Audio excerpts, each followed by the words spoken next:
अंधविश्वास में धोखा खाना पड़ता है। अब राजा दशरथ धोखे में आ गए। रानी पर विश्वास था, भरोसा था, मगर छल हो गया, कपट हो गया। इस पर महाराज कहते हैं, चतुर बेही पर चाल बचावे, बंधन बचन मंद में सहज न आवे, मुख से बचन बिखर जब जाते, दूर गए फिर हाथ न आते। फिर हाथ में नहीं वचन आते हैं, एक बार मुख से निकल जाते हैं। तो इसलिए सजग रहना अति आवश्यक है।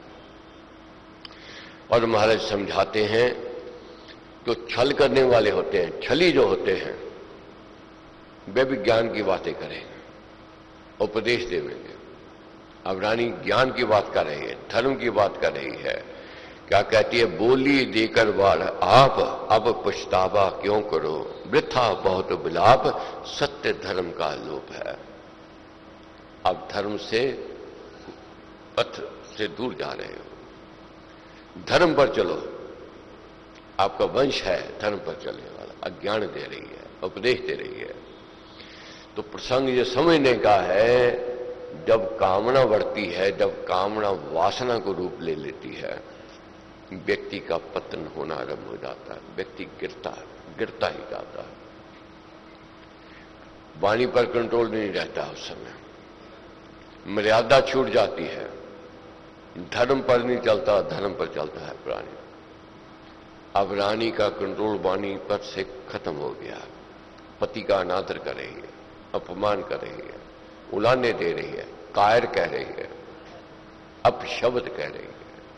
ऐसे तीर चला रही है बानों के, राजा दशरथ घायल पर घायल होते जा रहे हैं। अब घायल हो रहे हैं और रानी क्या कह रही है कि अगर मेरी बात नहीं मानोगे, अभी मैं विष का प्याला पी लूंगी, अभी मैं प्राण त्याग दूंगी। आपको बात माननी पड़ेगी, क्योंकि मैं शौकन का सुख सहन नहीं कर पाऊंगा। मैं शौकन का सुख नहीं सहन कर सकती हूं। बहुत समझाया राजा ने। क्या कहने लगे राजा, देख रानी, राजे महाराजे आ गए, रिश्तेदार संबंधी दूर देश से आ गए। अब जग में मंगल गीत गाए जा रहे हैं, उत्सव की तैयारियां हो रही हैं। अब लोग क्या कहेंगे, जग हसाई होवेगी। रानी क्या कहती है, जग हसाई होवे, कुछ होवे, मैंने क्या लेना देना। मेरे तो मनोरथ पूर्ण होना चाहिए, मेरी तो कामना पूर्ण होनी चाहिए। जब बहुत बात राजा ने समझाई, कहा, मगर रानी नहीं मानी। तो कहने लगे राजा दशरथ कि रानी सुन एक बात, तू जिसके लिए, भरत के लिए जितना कुलंकित हो रही है, जितना तू षड्यंत्र रचा रही है, भरत कभी ये मानेगा नहीं, राम जी का अधिकार लेवेगा नहीं। बहुत कहा मगर रानी ने एक नहीं सुनी। फिर क्यों तू है पाप कमाती, रघुवंश की आन कमाती, मुझे मार कर क्या यश लेगी, उत्तर जन जग में को क्या देगी। क्या कहने लगे, फिर क्यों अपयश कमा रही है, भरत मानेगा नहीं, पाप क्यों कमा रही है, और मेरे को मार करके तू जग हसाई करवा दो। तो क्या कहती है, आप मरो या जियो। ये देखो कामना क्या चीज है, वासना क्या है, लोभ क्या है। इसमें जब आ जाता है, मर्यादा छूट जाती है, भूल जाता है। वही रानी थी, पति के प्राण बचा करके लेकर के आई थी जब देव असुरों में युद्ध हुआ था, और राजा ने प्रसन्न होकर के कहा कि 2 वर मांग ले। रानी क्या कहती है, जिसका पति साथ में है उसको और क्या चाहिए। आप सलामत हो, मेरे लिए सब कुछ है। मगर जब बार बार आग्रह किया राजा दशरथ ने, तो रानी ने कहा फिर मांग लो। आज वही रानी है जो कह रही थी कि पति के प्राण चाहिए और क्या चाहिए। आज वही रानी है, किसके कारण, ये लोभ के कारण, कामना के कारण, वासना का भूस्वाद हो गया कि मेरे को ये चाहिए।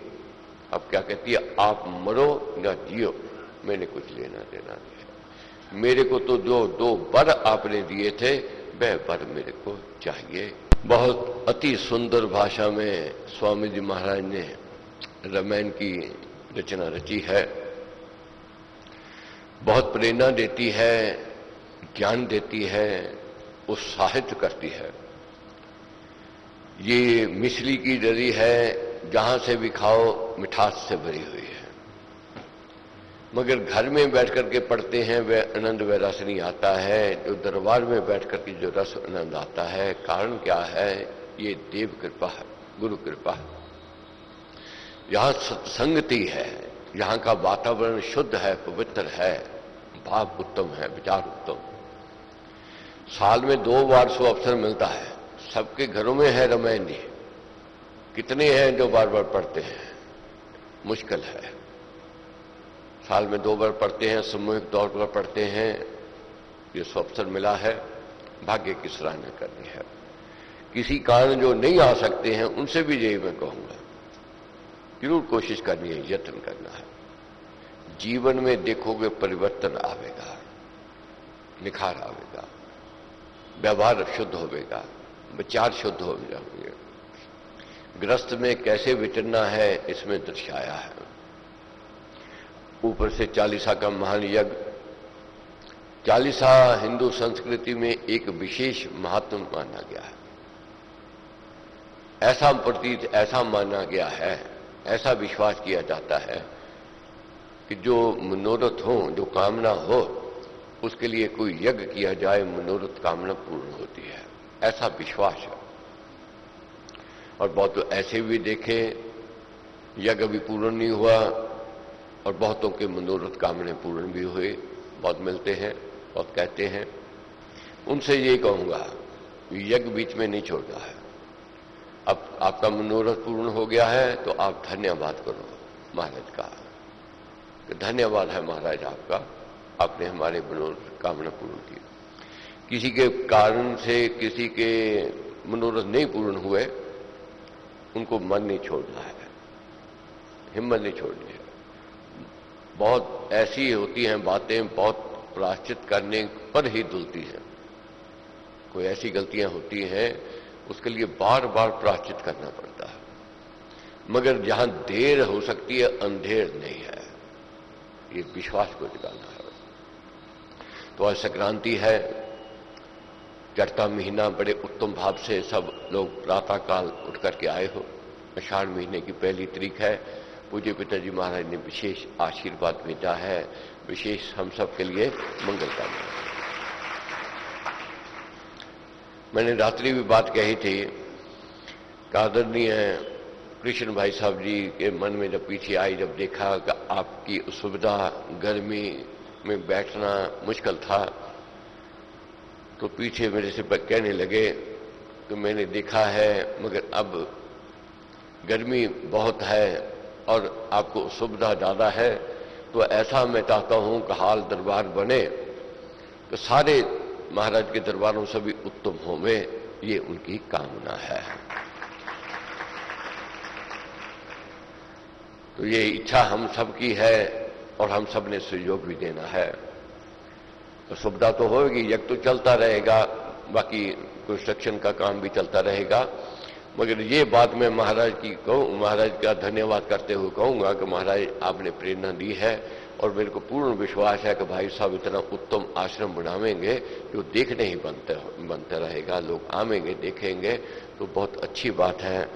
तो अब सेवा सदन भी बनकर तैयार हो रहा है ताकि जो मरीज हैं, उनके जो घर वाले हैं, उनको रहने की असुविधा होती थी डीएमसी में, तो उनके लिए सुविधा के साधन भी तैयार हो रहे हैं। तो इस बार व्यास पूर्णिमा का पर्व लुधियाना में मनाया जा रहा है। ये 22 जुलाई को होवेगी। तो अभी से आपने सबने तैयारियां करनी है और सबने सहयोग देते रहना है। और एक बात मैं रोज कहता हूं, बार बार, मैं अपने तरफ से नहीं, जो मैंने पढ़ा, जो मैंने गुरु महाराज से सुना कि ज्ञान दान सबसे उत्तम दान है। जरूर दान करो, ज्ञान दान करते जाओ। भटके हुए को अगर दिशा मिल गई, देखो, मैं तो अपने जीवन की बात कह सकता हूं। ऐसा समय तो है नहीं कि कितने घंटों घंटों बैठ के तप तपस्या साधना करते रहे, जब कुछ सिमरन करते रहे। मुश्किल है। क्यों? आज का युग बहुत मेहनत का है, संघर्ष का है। बहुत मेहनत करके रोटी चलती है, ग्रस चलता है। मगर महाराज ने एक बात कही है, तो सेवा का कार्य करता रहे और धर्म में लगाता रहे, यही उसकी तपस्या है, वही साधना है। यही मैंने अपने साथ बांध के रखी है और आपको भी यही कहूंगा। ये पूंजी जो है, मैं देख रहा हूं जितने आप बढ़ते जा रहे हो, ये मैं समझता हूं ये मेरी कमाई है, मेरी पूंजी है। मगर एक बात मैं जरूर आपको कहूंगा, आगे भी मैंने बार बार कही, मेरे को गिरने से बचाना है आपने, मेरे को गिरने नहीं देना है। कुछ आप भाव भवोर होकर के पैरी हाथ लगा देते हो, जो करते हो, ये कभी नहीं करना है। इससे गिरावट आती है, अहंकार आता है।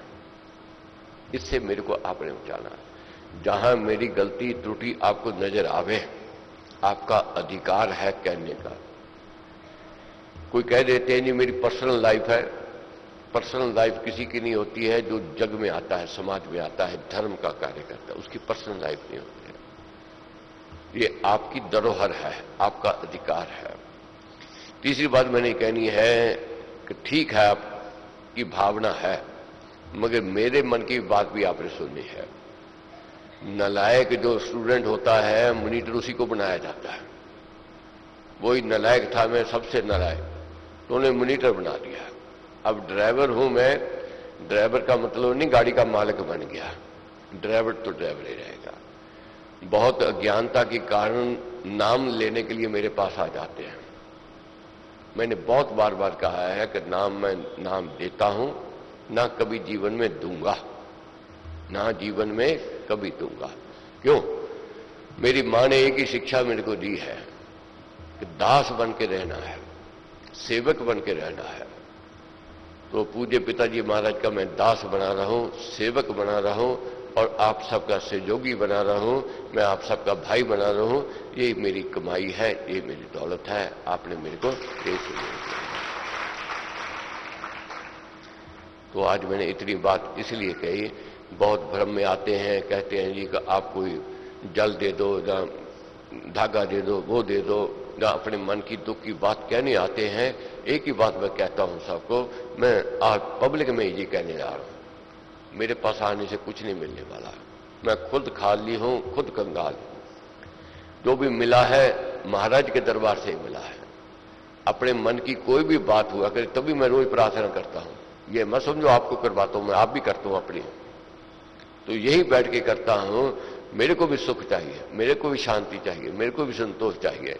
तो एक ही विश्वास है कि राम नाम मंगलकारी, विघ्न हरि सब बात खारी। राम नाम शुभ शकुन महान, स्वस्ति शांति शिव कर कल्याण। अब मंगल अमंगल तो सब जगह है। अब राजा दशरथ के घर में राम जी ने जन्म लिया, पकड़ लिया। राम जी सृष्टि के रचयिता मालिक, यहां भी अमंगल है, यहां भी विघ्न आ रहे हैं, बाधाएं आ रही हैं। यही महाराज ने समझाया है कि इसका सामना करना ही पड़ेगा, कठिनाइयां आवेंगी। अब राजा दशरथ कह रहे हैं कि रानी, जैसे बाल अवस्था में बच्चा नहीं समझता है कि सर्प डसने वाला है, वह सर्प को पकड़ने की कोशिश करता है, उससे खेलना चाहता है, क्योंकि अज्ञानता है। मगर सर्प डसता है। बच्चा समझता नहीं है कि आग जलाने वाली है, मैं चमक की ओर बढ़ता है। ऐसी स्थिति राजा दशरथ कहने लगे मेरी है। मैंने तेरे को बहुत विश्वास किया था, भरोसा किया था, आज मैं पछता रहा हूं। जैसे विष मिश्रित शराब होती है, मारती है, ऐसे ही तूने मेरे साथ व्यवहार किया है। बहुत तड़पते हैं, रानी को उलाने देते हैं, मगर रानी ऊपर से उलाने दे रही है, ज्ञान दे रही है, उपदेश दे रही है। धर्म क्या कहता है? क्या कहने लगी? आप पुत्र मोह में आ गए हो, इसलिए धर्म पर चल रहे हो। पुत्र मोह का त्याग करो, वचन दिया है उसको निभाओ, आगे बढ़ो। बार बार कह रही है, धित्कार रही है। तो रोते बिलखते रात बीत गई। सुबह आई, सुबह आई, कैसी आई? दशरथ की वह रात बीती रोते दुख से में, आई जो प्रभात वह भी नव दुखड़े लिए। प्रभात आई, सुबह आई, वह भी नए दुखड़े लेकर के आई। मुश्किल की घड़ी और आ गई। अब रानी बुलाने दे रही है, उधर से गुरु वशिष्ठ जी आ गए। सुबह हो गई। गुरु वशिष्ठ जी ने देखा राजा दशरथ आए नहीं, शुभ मुहूर्त है, राज तिलक करना है। समुद्र जी को कहा जाओ देखो। समुद्र जी जाकर क्या देखते हैं? बेहोश पड़े हैं राजा दशरथ। तो रानी से पूछा कारण, तो क्या कहने लगी? फिर झूठ बोले। सारी रात मौज मनाते रहे, आनंद लेते रहे, तो इसलिए अब थकान के कारण ऐसी स्थिति है। हाँ, राम से मिलना चाहते हैं कि राम को बुलाओ। अब समुद्र जी कहने लगे कि अगर राजा आज्ञा दे में तब मैं जाऊंगा। तब दृष्टि से ही राजा जी ने, दशरथ जी ने कहा अनुमति दी। तो फिर राम जी को बुलाने के लिए जाते हैं समुद्र। राम जी जब ये सुनते हैं कि पिता मिलना चाहते हैं, तो उसी समय महल की ओर प्रस्थान करते हैं। ये सब